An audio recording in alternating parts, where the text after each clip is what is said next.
Assalamualaikum warahmatullahi wabarakatuh. Salam guru penggerak. Perkenalkan, nama saya Anita, calon guru penggerak angkatan 8 Kabupaten Gresik. Di sini saya akan memaparkan kesimpulan dan refleksi dari filosofi pemikiran Ki Hajar Dewantara sebagai tugas dari modul 1.1 A8 Koneksi Antar Materi. Intisari dari pemikiran Ki Hajar Dewantara diantaranya adalah yang pertama, pendidikan yang berpihak pada murid, di mana murid menjadi subjek dalam pembelajaran. Yang kedua, dalam mendidik dan mengajar, murid disesuaikan dengan kodrat alam dan kodrat zaman peserta didik, sehingga kita bisa membekali mereka untuk menjawab tantangan zaman yang selalu berubah dari waktu ke waktu. Yang ketiga, tujuan pendidikan adalah menuntun anak sesuai dengan kodratnya untuk mencapai keselamatan dan kebahagiaan yang setinggi-tingginya.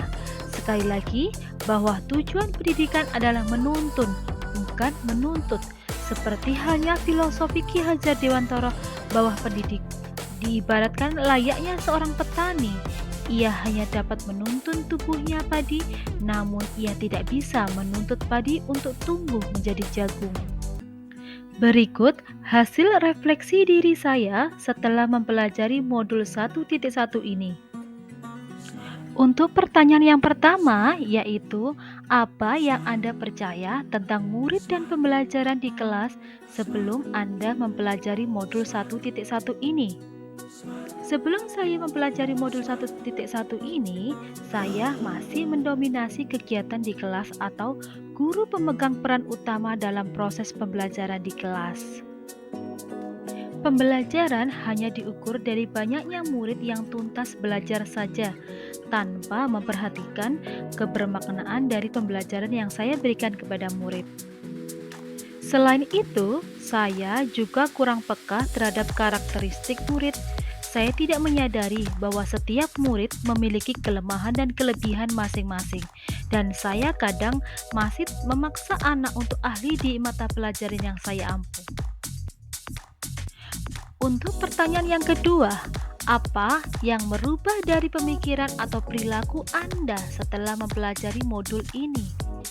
Nah, setelah mempelajari modul ini, saya memiliki perubahan mindset yang baru mengenai pembelajaran paradigma baru, yaitu saya mulai menyadari akan keberagaman karakteristik murid, sehingga pola pembelajaran yang saya sajikan harus disesuaikan dengan kebutuhan murid, atau yang lebih dikenal dengan pembelajaran diferensiasi. Saya mulai mengenali karakteristik siswa mulai dari gaya belajar, perkembangan kognitif siswa, bakat dan minatnya, sehingga dalam pembelajaran pun metode dan media yang saya gunakan sesuai dengan karakteristik murid.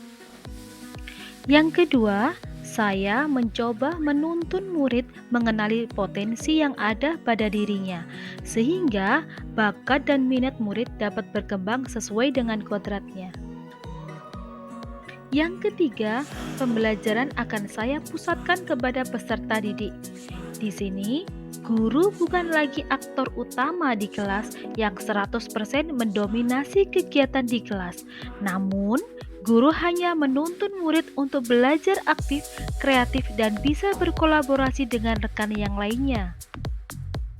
Yang keempat, saya akan mengemas pembelajaran semenarik mungkin dengan menggunakan media dan metode pembelajaran yang lebih interaktif, inovatif, dan variatif, sehingga motivasi belajar anak semakin meningkat.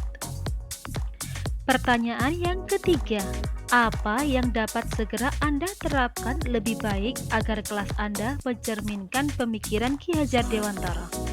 Nah, yang dapat segera saya terapkan agar kelas saya mencerminkan pemikiran Ki Hajar Dewantara adalah yang pertama, saya merancang pembelajaran yang menarik atau inovatif bagi murid sesuai dengan kodrat alam dan kodrat zaman pada saat ini, sehingga pembelajaran disesuaikan dengan kebutuhan dan karakteristik peserta didik pada generasi zaman sekarang. Yang kedua, saya akan memberikan suasana belajar yang nyaman dan menyenangkan. agar murid merasa senang dalam mengikuti pembelajaran di sekolah. Yang ketiga, saya akan memberikan ruang yang luas bagi murid untuk mengembangkan ide kreatif mereka pada saat pembelajaran. Yang keempat, saya akan menerapkan pembelajaran berbasis kearifan lokal dan sosiokultur budaya setempat.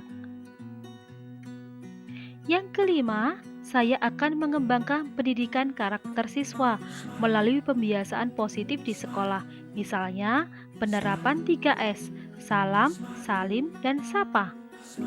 Sopan santun dalam berbicara, sholat berjamaah, doa bersama, dan lain-lain. Meskipun sepele, namun hal ini adalah usaha awal saya untuk menebalkan kembali budi pekerti anak yang kini sudah mulai luntur. Kesimpulan yang dapat saya ambil setelah mempelajari modul 1.1 ini adalah bahwa keberhasilan kita mendidik anak itu tidak semata-mata hanya anak itu mendapat nilai yang bagus, nilai yang sempurna dalam pembelajaran. Namun, perubahan tingkah laku lebih baik adalah kebanggaan yang sangat luar biasa bagi seorang guru. Idealnya, seorang guru itu memang mampu mencetak generasi penerus yang cerdas dan tentunya yang luhur. Namun, hal yang paling penting dan utama adalah murid yang memiliki budi pekerti yang baik. Setiap anak memiliki keunikan, ibarat kertas kosong, namun ia sudah membawa goresan-goresan tersendiri yang samar-samar di dalamnya. Kemudian tugas guru adalah membiarkan goresan buruk yang ada pada anak supaya tidak berkembang dan menebalkan goresan positif yang bisa menuntun mereka dalam meraih cita-citanya dan menjadi pribadi yang lebih baik sesuai dengan kodratnya masing-masing. Semoga kita sebagai pendidik dapat mencetak generasi penerus bangsa yang cerdas dan berbudi pekerti yang luhur. Demikian tadi pemaparan kesimpulan dan refleksi terhadap pemikiran Ki Hajar Dewantara dari saya. Terima kasih. Salam guru penggerak. Wassalamualaikum warahmatullahi wabarakatuh.